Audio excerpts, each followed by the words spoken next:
Highlight చేసుకొచ్చారు. Telangana విద్యా సంస్థల్లో ఇక ఏపీ విద్యార్థులకు నో ఛాన్స్ 10 ఏళ్లుగా అమలవుతున్న 15% అన్రిజర్వ్డ్ కోటాకు సవరణ.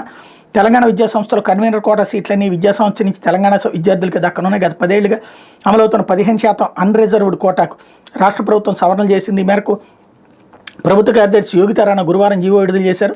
రాష్ట్ర విభజన సమయంలో విద్యా సంస్థల్లో 10 ఏళ్ల పాటు 15% నాన్ లోకల్ కోటాను అమలు చేస్తూ రాష్ట్రపతి ఉత్తర్వులు విడుదల చేశారు. ఈ 15% కోటాలో ఏపీతో పాటు తెలంగాణ స్థానికులు పోటీ పడుతున్నారు.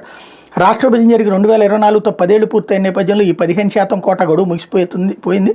ఈ లెక్కన గత విద్యా సంవత్సరంలో 15% కోటా రద్దు అమల్లోకి రావాల్సి ఉంది. కానీ అప్పటికే ఇది ప్రవేశ పరీక్షల ప్రకటన విడుదలవడంతో నాన్ లోకల్ కోటాను అమలు చేశారు.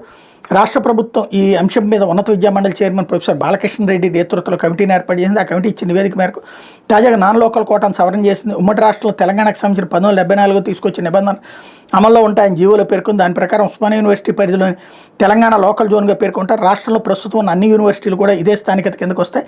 85% సీట్లు స్థానికులకు, 15% సీట్లు ఇతర రాష్ట్రాలు తెలంగాణ విద్యార్థులకు కలిపి దక్కుతాయి. ఇప్పుడు ఈ 15% సీట్లకు కూడా తెలంగాణ స్థానికత వర్తించేలా కొన్ని నిబంధనలు పెట్టారు. అయితే రాష్ట్రపతి ఉత్తర్వుల సవరణకు సంబంధించినంత వరకు రాష్ట్రపతి కార్యాలయం నుంచి ఎలాంటి అధికారిక ఆమోదం లభించలేదు.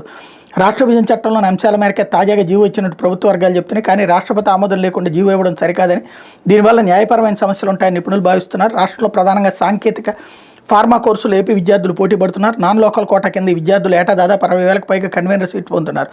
వాళ్ళంతా ఈ విద్యా సంవత్సరం నుంచి ఇలా సీట్లు పొందే అవకాశం ఉండదు అన్నట్టు వార్తని హైలైట్ చేశారు. అయితే వైఎస్